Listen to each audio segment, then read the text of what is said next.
का angle theta, इसके ऊपर एक ब्लॉक है जिस पर एक फोर्स लगाया है 1 न्यूटन, इस पर ग्रेविटेशन फोर्स लग रहा है, उसकी वैल्यू भी 1 न्यूटन के बराबर है। Net force in upward direction हम कैलकुलेट करेंगे, तो नेट फोर्स जो आ जाएगा वो आ जाएगा 1 cos theta minus 1 sin theta, that is cos theta minus sin theta. Net force आ जाएगा cos theta minus sin theta. For theta is equal to 45 degree, net force is 0। for theta greater than 45 degree, net force is negative, net force is less than 0, and for theta less than 45 degree, net force is positive। 0 होने से ये आ जाएगा friction will be absent, friction will be 0।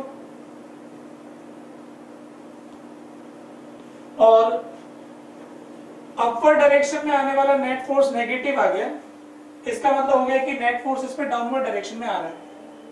तो net force downward direction में आने से इसका मतलब फ्रिक्शन अपवर्ड डायरेक्शन में लगेगा। तो यहाँ पर अपन को एक पॉइंट दे रखा है Q और यहाँ पर पॉइंट P दे रखा है, तो ये वाला जो F फ्रिक्शन है वो Q पॉइंट की तरफ लगेगा।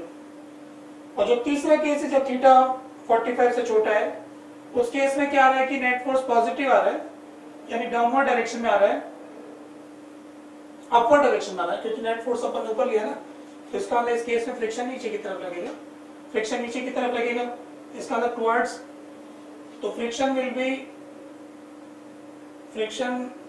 विल बी टुवर्ड्स Q, ये तो इस वाले केस में आ जाएगा, और फ्रिक्शन विल बी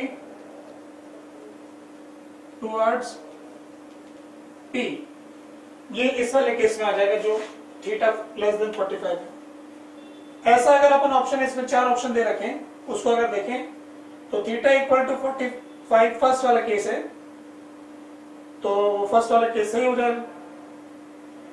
और theta greater than 45, friction force will act towards Q, theta greater than 45, friction will act towards Q, जो कि इसके सी वाले ऑप्शन में आंसर आ जाएगा। तो इसका आंसर हो जाएगा A एंड C। ठीक।